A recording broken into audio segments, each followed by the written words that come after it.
Bien, muchachos, ahora sí ya estamos grabando.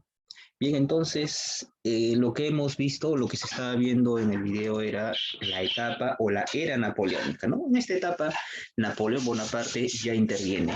En esta etapa, Napoleón Bonaparte se hace más conocido. Y recordando lo que hemos hecho en las últimas clases de Historia Universal, estamos haciendo lo que es la Revolución Francesa, muchachos. Hemos visto las etapas de la Revolución Francesa. Ya se ha visto lo que fue la Revolución Francesa en su etapa monárquica, ¿no? Y lo que es la Revolución Francesa en su etapa republicana. Y recuerden ustedes que esta etapa de la Revolución Francesa, adelante Gerard, dígame. Esto sucede, esta monarquía de Napoleón sucede antes o después de la reforma borbónica. Justamente, esta etapa del imperio napoleónico va a suceder casi contemporáneo a las reformas borbónicas, ¿no? Contemporáneo y después, digamos que ya pasando las reformas borbónicas no se dieron en una sola fecha, no se dieron en un solo año, se dieron a lo largo de todo el siglo XVIII, ¿no? A lo largo de todo el siglo XVIII. Diferentes reyes que ingresaron pusieron diferentes reformas borbónicas en el año 1717, otro rey puso otra reforma borbónica 50 años después, ¿no? Y lo de Napoleón, Napoleón aparece en la última etapa del siglo XVIII, en la última década del siglo XVIII e inicios del siglo XIX. Podemos decir más exactamente que es casi contemporáneamente y después de las reformas borbónicas, ¿no? Lo que hemos hecho el día de ayer. Con las reformas borbónicas ustedes saben que hubo cambios en todo el virreinato, se hicieron cambios en cuanto a las normas y las leyes. Y justamente con esto que va a pasar hoy día, o lo que estamos repasando el día de hoy, lo que es la etapa Napoleón, la era napoleónica, va a terminar aún más por, de alguna manera, desestabilizar a España, porque Napoleón también va a invadir España. Napoleón invade España, eh, y pues todo España se levantó. Bueno, y entenderás, ¿no? Si España fue invadida por una potencia extranjera, recuerda que España dominaba el Perú, ¿no? Y si España ha sido invadida, eso demuestra que España está en crisis, eso demuestra que España no puede defenderse. Y eso va a ser aprovechado por los países de América, ¿no? Perú, tanto el virreinato del Perú como el virreinato de México, ¿no? Y esto es una de las tantas causas por las cuales eh, se dio la independencia de los países en toda Latinoamérica, ¿no? Entre ellos el Perú.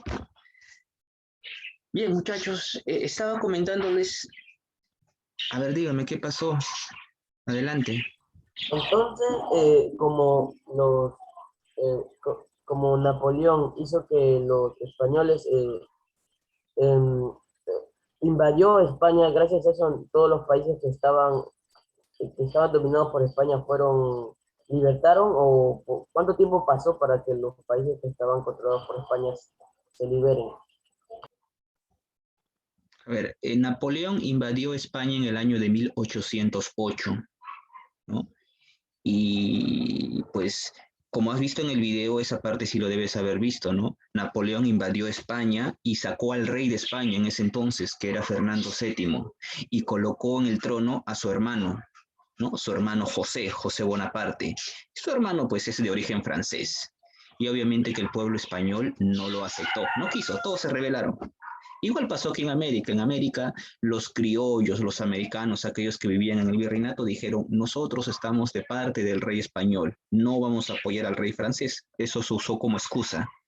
Aquí los criollos, los que viven en América o vivían en América, lo usaron eso como excusa, supuestamente para apoyar al rey español, ¿no? Una vez que derrotaron a los franceses y otra vez pusieron en el trono al verdadero rey español, ahí se mostró la verdadera cara, ¿no? Que lo que quería América era liberarse de ya no ser dominados. En otras palabras, ocurrió años después, ¿no? España fue invadida en el año 1808, de ahí hasta el año de 1814, de 1808 a 1812, 1813, 1814, España luchó por su independencia. Una vez que los franceses fueron expulsados, ya las guerras de independencia estaban acá. Las guerras de independencia aquí en América empezaron desde 1810, 1811, 1812, ¿no? 1814. Ya en toda América ya estaban dándose las guerras de independencia. O sea, poquitos años después nada más, ¿no? De que Napoleón invadió España, allá por los años 1808, 1809, 1810. Y si ahí uno, es para que saques tu cuenta nada más, ¿no? Y si quieres ser más exacto, aquí en el Perú, 1808 inicia la invasión de Francia sobre España. Mira cuánto tiempo pasó para que se dé la independencia del Perú, 1821, o casi 12 años después. Entonces esto puede ser una consecuencia, ¿no? Eso te estoy hablando del Perú. Años atrás ya otros países se habían liberado. Ya estaba liberado Chile por allá por el año 1817, 18. Argentina ya se había liberado años atrás también, ¿no? Por ese mismo lapso estaba Ecuador, Venezuela, Colombia luchando por su independencia. Entonces, esto que pasa acá también va a ser una de las tantas consecuencias por los que se dio la independencia en los países de acá de Latinoamérica.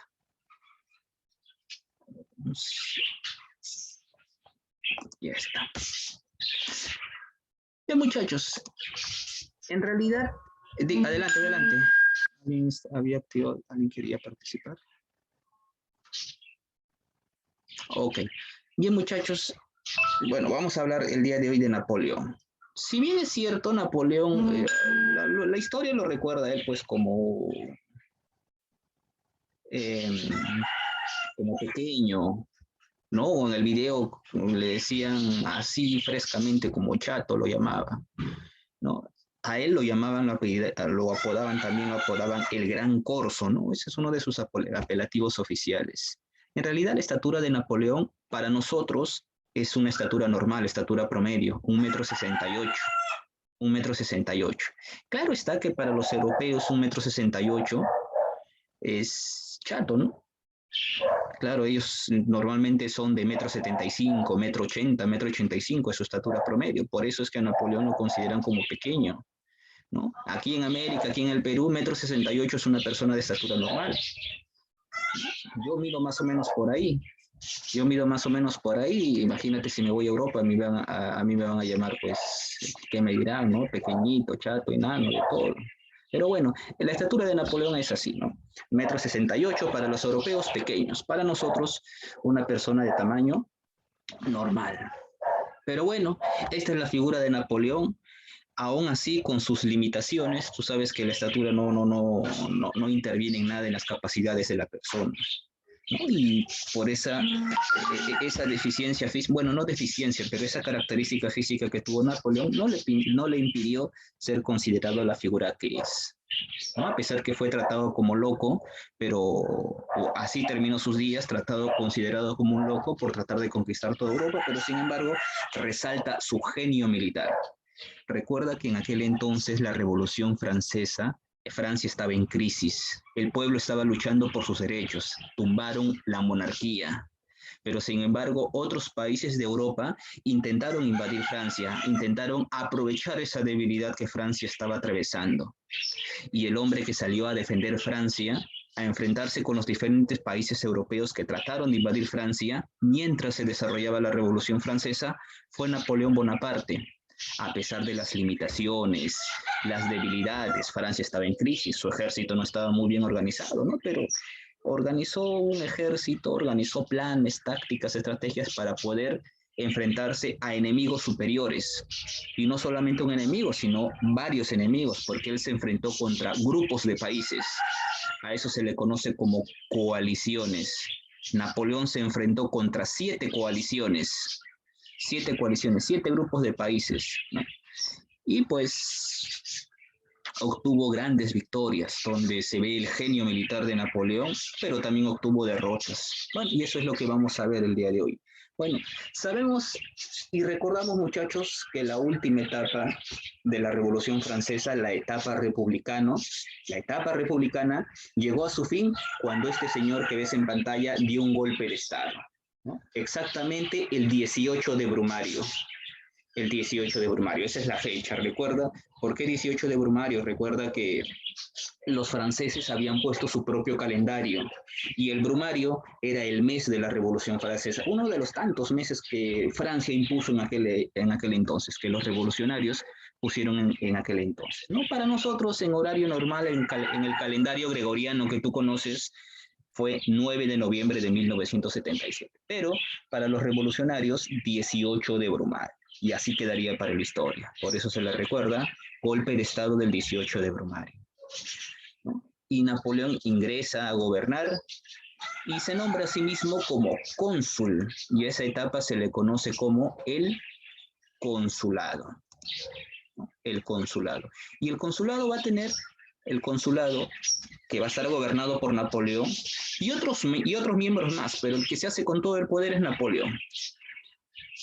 El consulado, Napoleón tiene el título de cónsul, va a durar entre los años de 1799, perdón, hay un error ahí en esa diapositiva, es 1799, no 1977, es 1799 hasta el año 1804, 5 años va a durar el consulado, ¿no? Después de dar su golpe de Estado. ¿Qué es lo que buscaba Napoleón? ¿No? Napoleón, tú sabes, bueno, sabemos por cultura general que dominó, conquistó y arrasó con otros países de Europa. ¿Qué es lo que buscaba Napoleón? Número uno, asegurar pues la libertad, la estabilidad que tenía Francia, ¿no? El producto del triunfo de la Revolución Francesa. Y lo más importante es extender los ideales de la Revolución Francesa por toda Europa, ¿no? Para que así las ideas, esa forma de gobierno monárquico absoluta, ya no vaya más en toda Europa. Y es así pues que Napoleón, teniendo todo el poder, pues promulga una nueva constitución durante la época del consulado. En esta constitución, él adopta o toma el cargo de cónsul vitalicio, ¿no? Cónsul vitalicio, ¿no? Es decir, va a gobernar hasta los últimos días de su vida. Lo que buscaba también Napoleón era reconciliar a los franceses, ¿no? Recuerda que ha habido una revolución. En esa revolución, franceses se han matado, los propios franceses. Recordarán ustedes la época del terror. En alguna etapa de la historia, la Revolución Francesa tomó un carácter muy violento, un montón de guillotinados. En otras palabras, había división dentro de Francia. Recuerda que había partidos políticos, los jacobinos, los girondinos, había enfrentamientos de ideas. No es una revolución, en una revolución no todos están de acuerdo con la revolución. Entonces, Napoleón, como cónsul, su trabajo, él busca reconciliar a los franceses, ¿no? Que Francia vuelva a ser una unidad, ¿no? Pues mucho tiempo ya, desde 1789, desde 1789, año en que estalló la Revolución Francesa, han habido enfrentamientos dentro de Francia, ¿no? Y Francia estaba resquebrajada. También lo que busca Napoleón es hacer las paces con la iglesia. Ustedes recordarán que les dije que la iglesia había acumulado muchas propiedades y riquezas. Y para eso, durante la Revolución Francesa, se dio una constitución, la constitución del clero, en la cual se le quitó todas las propiedades a la iglesia, ¿no? Además, también la revolución fue muy radical, ya no quiso saber nada de la iglesia. Yo te recuerdo haberte contado que la revolución o los revolucionarios dijeron, nosotros no queremos saber nada con el mundo actual. Desconocemos a la iglesia, por lo tanto, desconocemos a Dios, ¿no? Desconocemos a Dios como, bueno, como suprema divinidad. Para los revolucionarios su máxima divinidad era la razón, la diosa de la razón. Los santos, todos aquellos mártires que han muerto a favor de la Revolución Francesa. No, digamos que la revolución se había separado un poco de la iglesia. Pero Napoleón buscó reconciliarse también con la iglesia, ¿no? Buscó la unidad de Francia, buscó reconciliarse con la iglesia, ¿no? Una de las tantas cosas que hizo Napoleón, ¿no? Y para ello logró una alianza con el Papa de aquel entonces, ¿no? El Papa Pío VII. ¿No? Y así la iglesia queda subordinada al Estado. Y también, pues, Dentro de sus obras logró que todos los partidos políticos estén reconciliados, permitió que aquellos que han sido encarcelados, aquellos que han sido expulsados o que escaparon de Francia porque tenían miedo de ser decapitados por la guillotina, se les perdonó, los amnistió. Amnistió es perdón. Amnistía o amnistió es perdón político. Se les perdonó y toda la gente que se fue, que emigró, que salió de Francia por el miedo de la revolución, regresó. Napoleón, como te dije, buscó la unidad de Francia, ¿no? Hasta aquí parece bueno, ¿eh? Hasta aquí parece bueno. Quiere la unidad, se reconcilió con la iglesia, perdonó todos, dio el perdón político, se preocupó por la educación, ¿no? Reorganizó el sistema educativo, ¿no? Allá creó la universidad, ¿no? Creó la Universidad de Francia. Como gobernante hizo buenas obras. También recuerda que Francia estaba en crisis, ¿no? Es crisis, me refiero en general, crisis política, económica y social. Plena Revolución Francesa, pues esa es una de las consecuencias de la Revolución Francesa. Pero Napoleón pudo recuperar económicamente al país, ¿no? Pudo reordenar los impuestos, creó una nueva moneda, el Germinal de Francia, creó un nuevo banco, el Banco de Francia. Es decir, está haciendo su chamba Napoleón, pues está ordenando, tal como había quedado Francia después de la Revolución en 1799, todavía había muchas cosas que ordenar. Económicamente Francia no está bien, socialmente está dividida, políticamente hay ideas enfrentadas. Entonces Napoleón buscó resolver todos esos problemas. Económicamente reorganizó el país, creó bancos, una nueva moneda. Socialmente organizó a todas las personas que tenían miedo por la revolución, les permitió regresar al país, se amnistió a mucha gente. Políticamente se reconciliaron los partidos políticos. Un segundo, por favor, acabo de ingresar. A ver, hasta acá parece que el trabajo de Napoleón es muy bueno, ¿no? Aparte de otras obras, ¿no? Caminos, puentes. Adelante, sí. Caminos, puentes, pueblos, ¿no? Reconstruyó muchos caminos, muchos pueblos, muchos puentes. ¿No? Todas estas obras fueron hechas por Napoleón. Una de las obras más resaltantes es que dictó para el año de 1804 el Código Civil de Francia. O también se le conoce a esto como el Código Napoleónico. Código Napoleónico, allá para 1804. Este código, pues, es como una constitución prácticamente, donde van a estar el contenido de todas las leyes de Francia, ¿no? Entre ellas leyes antiguas y entre ellas leyes que se dieron durante la Revolución Francesa, ¿no? En especial tratando de resaltar aquellas leyes que tenían que ver con la igualdad de los ciudadanos, con el derecho de los ciudadanos, ¿no? Entonces, todos los ciudadanos son iguales ante la ley, seas clase alta, baja o media. Y estas, al menos en el campo legal, también son estudiadas hasta el día de hoy. Hasta el día de hoy se recuerdan, ¿no? Si alguno de ustedes por ahí va a estudiar en un futuro tal vez leyes, derecho, les va a tocar un curso de historia, tal vez van a tocar estos temas nuevamente, pero ya a profundidad exactamente con el Código Napoleónico, ¿no? Para la época, pues algo novedoso tal vez. Pero bueno, 1804.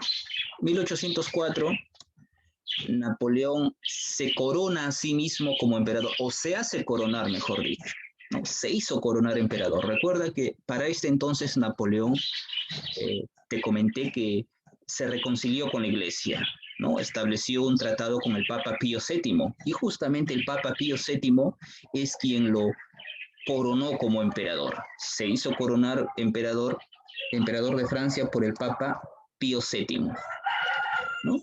Y aquí ya entramos a una nueva etapa. Este ya es conocido como el Imperio de Napoleón o el Imperio Napoleónico. Este ya es un gobierno más autoritario, ¿no? En comparación al consulado. En el consulado te nombra obras aparentemente buenas, ¿no? Escuelas, reorganizó la educación, mejoró la economía, ¿no? Reconcilió los partidos políticos, se reconcilió con la iglesia, obras, escuelas, caminos, puentes, pueblos, construirse de todo Napoleón. Pero en esa etapa ya vamos a ver la figura de Napoleón un poco más ensimismada, ¿no? Y su gobierno ya es más autoritario, ¿no? Mira, Napoleón en un inicio amnistió a mucha gente, permitió el regreso de mucha gente, pero en esta etapa la represión fue algo que caracterizó a Napoleón. Profesor, ¿qué es eso? No permitía la oposición, empezó a perseguir gente, persecuciones políticas, aquellos que estaban en contra de Napoleón, ¿no? Napoleón prácticamente dominaba la opinión pública, ¿no? Este es un gobierno autoritario y lo ejerció, el imperio lo ejerció con represión, ¿no? Totalmente contradictorio a la época del consulado, ¿no? Y pues, eh, sin embargo, muchachos, como te dije, eh, los otros países miraban, si ya los otros países de Europa miraban con recelo a Francia durante su Revolución Francesa, cuando llegó Napoleón Bonaparte, aún más el recelo ya había crecido, ¿no? Napoleón Bonaparte para los demás estados europeos había sido considerado como una figura de cuidado. Mira los logros que había tenido Napoleón. Hasta ese entonces Napoleón ya había enfrentado a dos coaliciones. Enfrentó a la primera coalición en el año 1793, durante la época de la Convención, durante la época del gobierno del terror, ¿no? De Robespierre. Sí, su imperio empezó en 1804. Su imperio de Napoleón empezó desde cuando el propio Napoleón se hizo coronar como emperador. Pero años atrás Napoleón ya estaba gobernando, pero estaba gobernando como cónsul, no lo olvide. Por eso a esa etapa anterior le llamábamos, aquí está el consulado, ¿no? Ahí está en la pantalla. Y aquí hemos visto las obras que tuvo como cónsul, el trabajo que hizo como cónsul. Lo que he mencionado ahorita es su trabajo como cónsul, al mando del consulado. Pero de 1804 en adelante ya entramos a la época del imperio. Napoleón ya es emperador desde 1804 en adelante, ¿no? Pero hasta acá te estaba comentando yo que Napoleón ya se había enfrentado a dos coaliciones.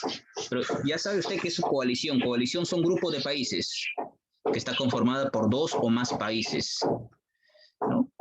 Otros países europeos se agrupaban para hacerle frente a Francia, a la Francia de Napoleón.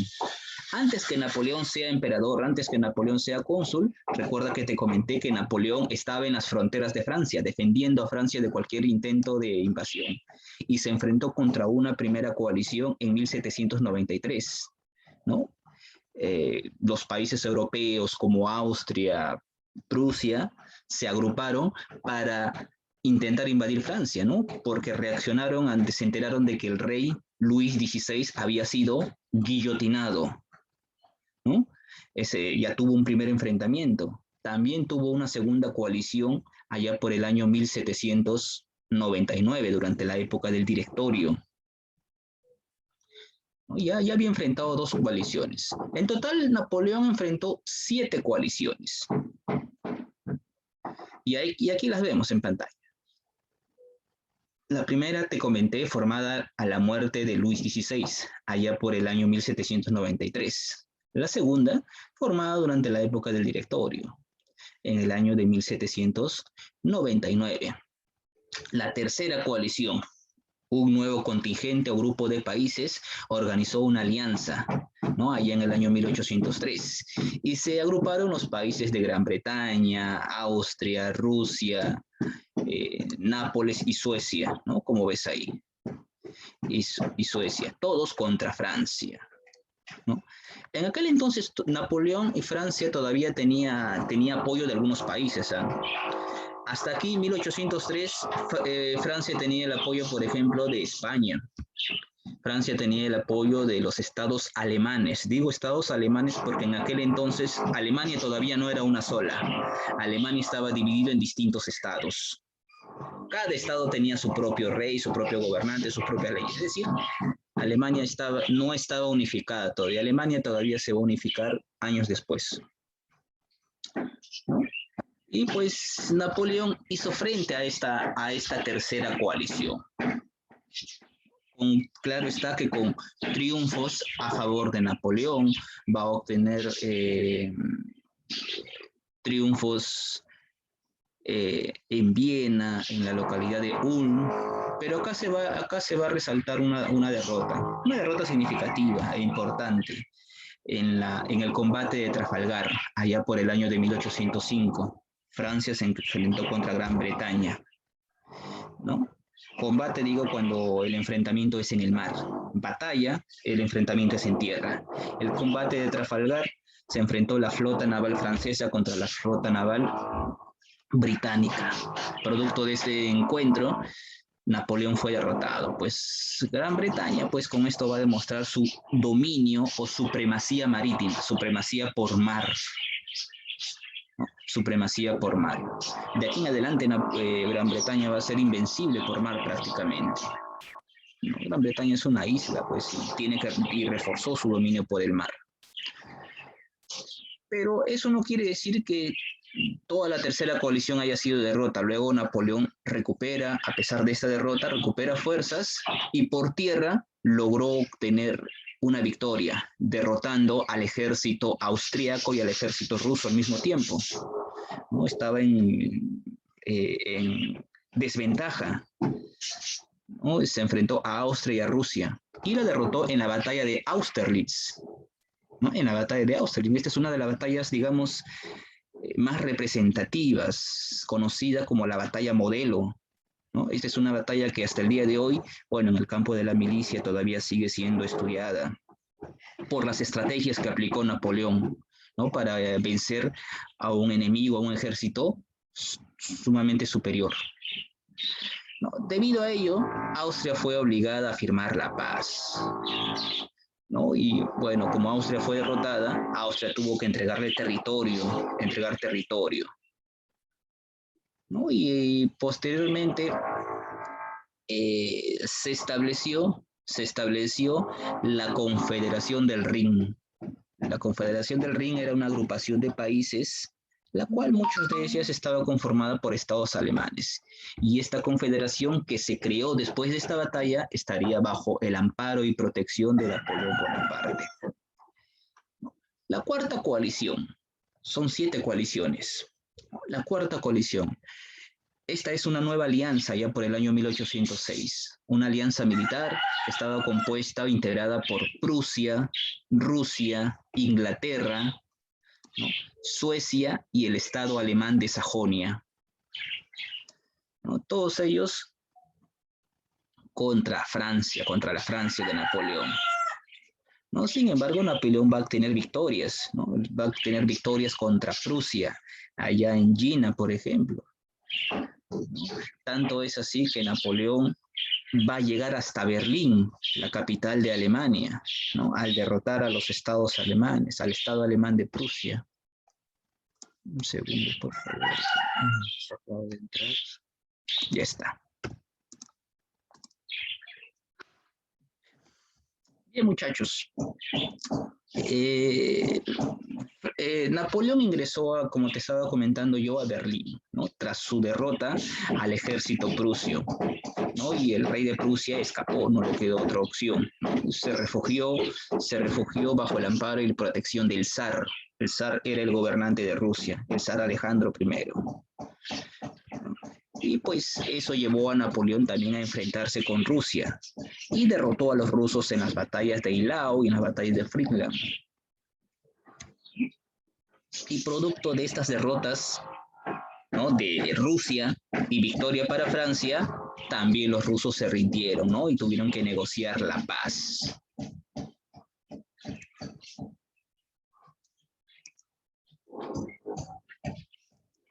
Pero en sí se enfrentó contra varios países. Claro que no se va a enfrentar contra todos, en algunas ocasiones se va a enfrentar contra varios países al mismo tiempo, como en la batalla de Austerlitz, por ahí te comentaba, cuando se enfrentó contra Austria y Rusia al mismo tiempo.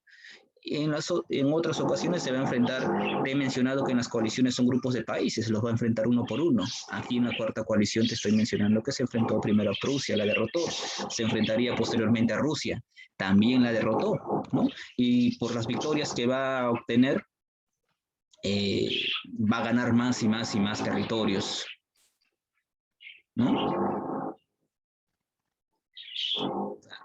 Por interno me hablaban, me comentaban un poquito. Bueno, te estaba comentando yo de las victorias que obtuvo Francia sobre Rusia, ¿no? En la batalla de Eylau, por ejemplo, donde se recuerda la mejor o la mayor caballería usada en toda la historia.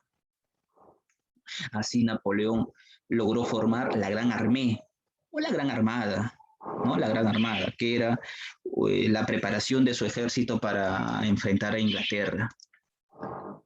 Sí, se enfrentó a 7 coaliciones, así es, así es. Napoleón se enfrentó a 7 coaliciones. Estamos en la cuarta coalición, ¿no? Y bueno, después de haberse enfrentado, haber derrotado a Prusia, derrotado a Rusia, recuerda que en la tercera coalición sufrió una derrota por el mar contra Inglaterra, ¿no? En Trafalgar fue derrotado. Entonces, Napoleón va a preparar un plan para enfrentar a Inglaterra. Lo que va a hacer, bueno, es esto que ves en pantalla, va a declarar un bloqueo continental. Profesor, ¿qué es eso? Como te dije hace ratito, Inglaterra es una isla, ¿no? Está en Europa y es una isla, una gran isla, ¿no?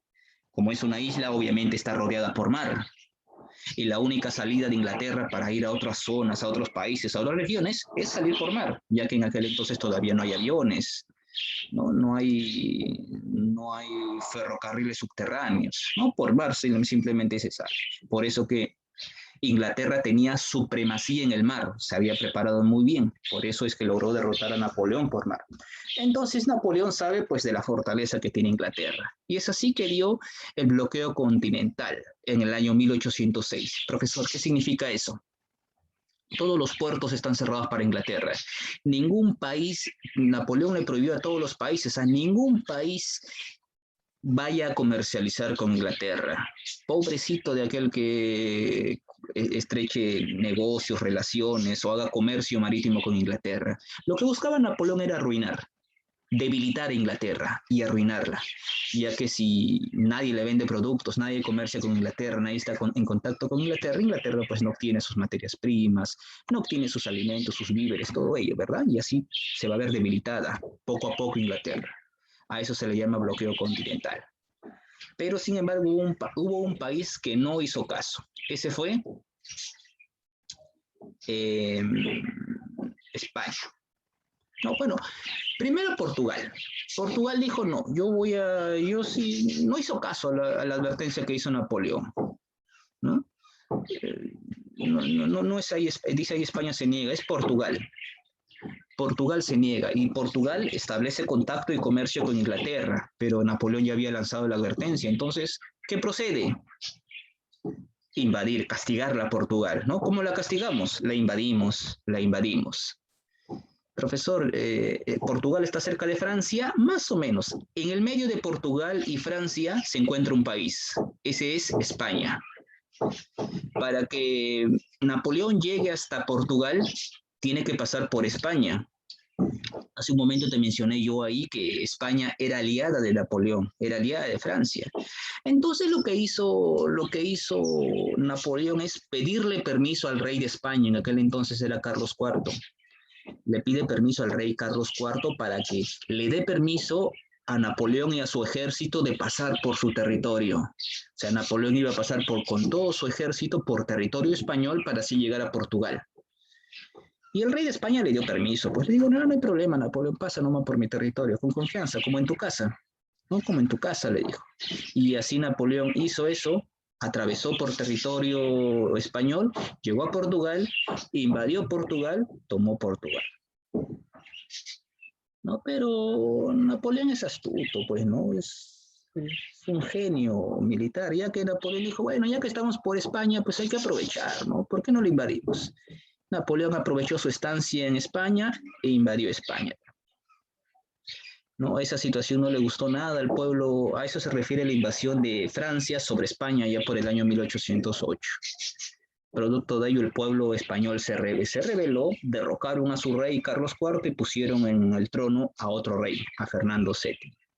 Al final, Napoleón dijo, ni Carlos IV ni Fernando VII, esos reyes españoles yo no los paso, y lo sacó, y colocó en el trono español a su hermano, José Bonaparte. José Bonaparte, ¿no? Hermano de Napoleón.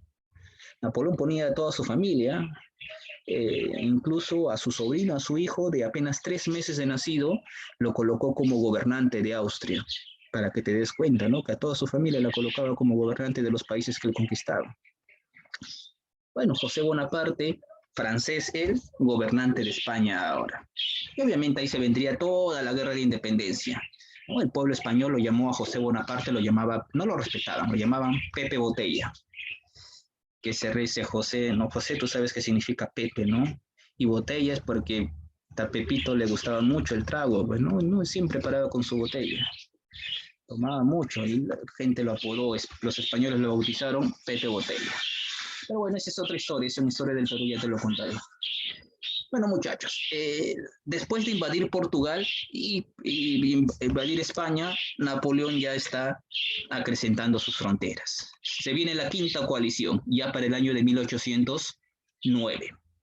Esta nueva coalición está formada por una alianza militar entre los países de Austria, Inglaterra, España y Portugal. Mira, España y Portugal que antes habían sido aliados, pero ya fueron invadidos. Ahora España y Portugal desean venganza, ¿no?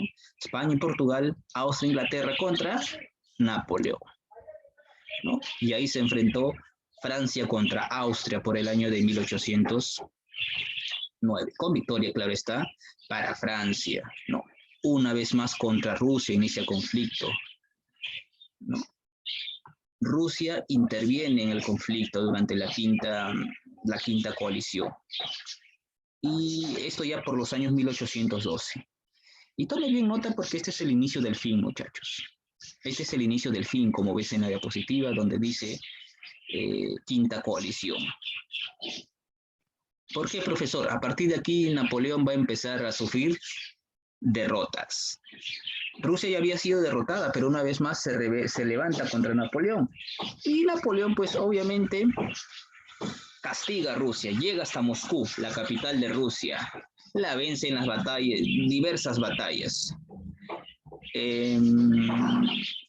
Pero sin embargo, para 1812 o fines de 1812, por octubre, Napoleón se retira. Se retira. El invierno ha llegado, o el invierno amenaza llegar a Rusia. ¿No? El invierno, mire, porque usted debe saber que el invierno en Rusia, pues, muestra uno de los climas más bruscos, más brutales en todo el mundo, ¿no? Llueve, lluvias torrenciales, lluvias intensas, más ratito empieza a nevar, ¿no? Más ratito helado, gélidos, cambios de climas bruscos hay allá en Rusia durante la época del invierno. Lluvias, nieves, tormentas, de truenos, de todo pasa allá, ¿no? Por eso el invierno es uno de los más bruscos en todo el mundo que hay en Rusia. Pero bueno, entonces esa situación va a provocar que Napoleón se retire de Rusia. Se retire de Rusia.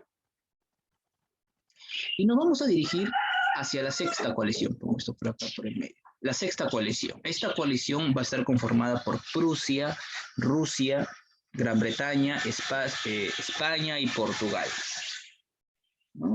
Se van a desarrollar las batallas, la batalla de Leipzig, allá en Sajonia,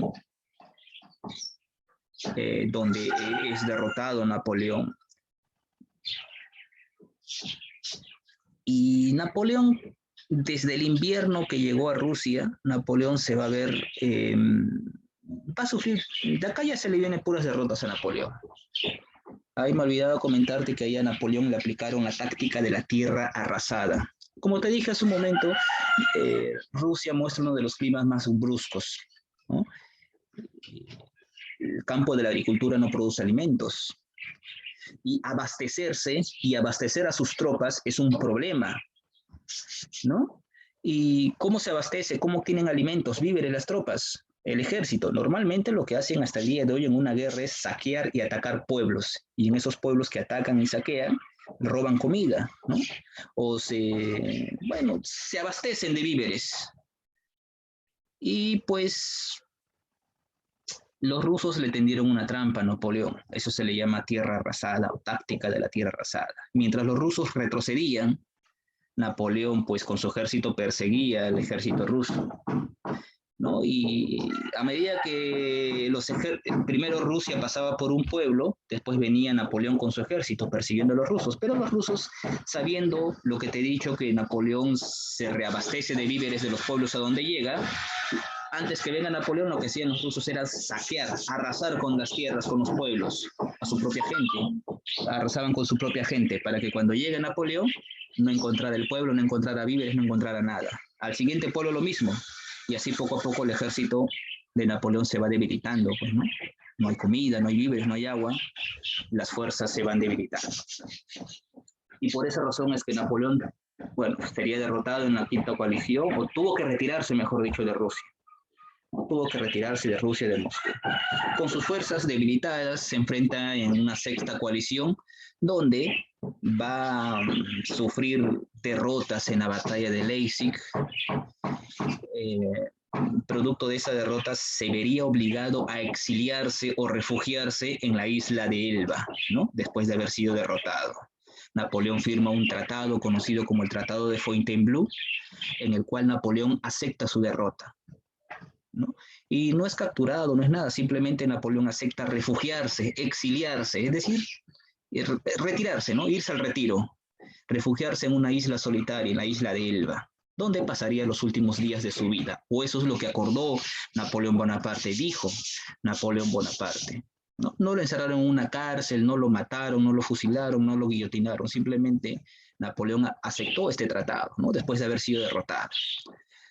Pero Napoleón escapó de de la isla de Elba, ¿no? Napoleón escapó, Napoleón una vez más logró llegar al trono de Francia, ¿no? Napoleón ya se había retirado de toda la vida política, dejó Francia, dejó el ejército, pero no, se refugió en la isla de Elba, pero escapó, una vez más llegó al poder, pero esta vez gobernaría tan solamente por 100 días. A eso se le conoce como el gobierno de los 100 días. Una vez más, Napoleón preparó su ejército, claro está que todo debilitado. Una vez más se armó una nueva coalición, la séptima coalición, formada por Prusia, Rusia, Gran Bretaña, España y Portugal. Y pues,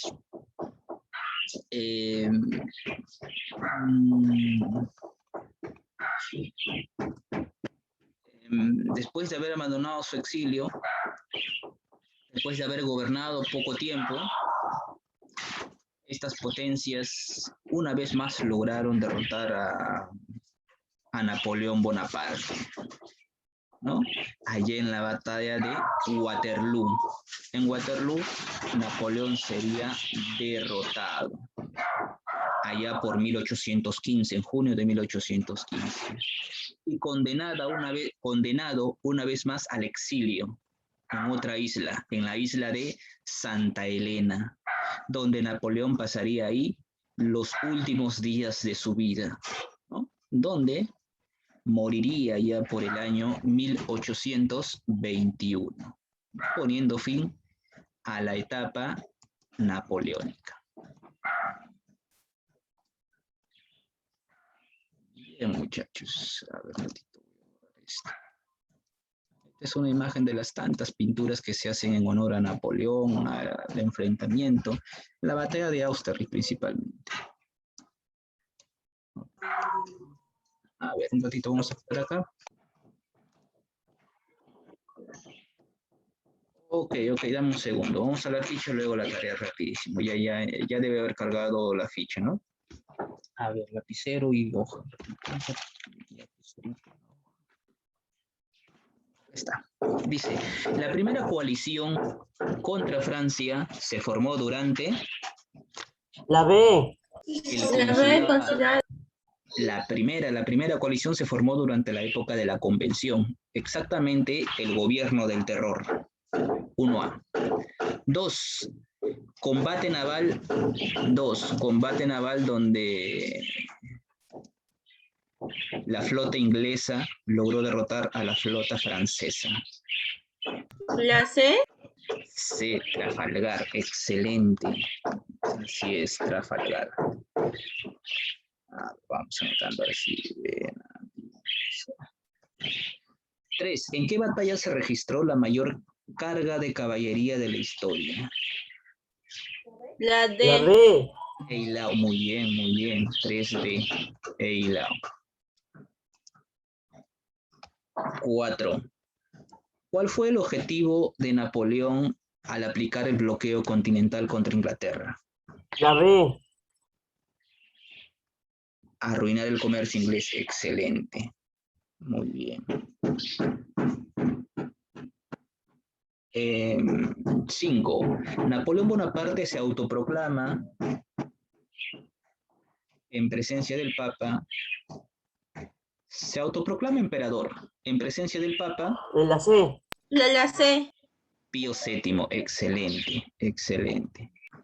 5C. 6. Por el Tratado de Fontainebleau y luego de su derrota en la Batalla de las Naciones, Napoleón es desterrado a la isla de... La isla Elba. de Elba. La isla de Elba. 6D. 6D. Muy bien, muy bien.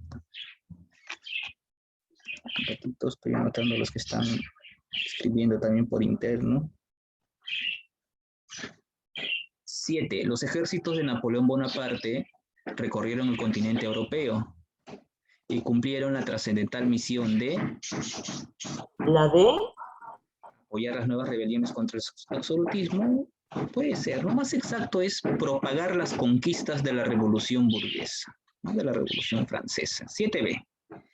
7B. 8.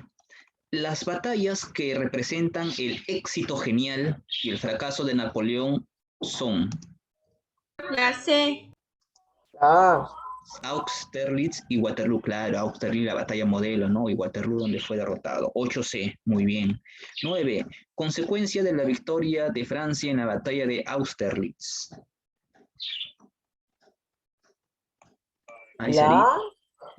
Ahí sería la formación de la Confederación del Rin. 9C.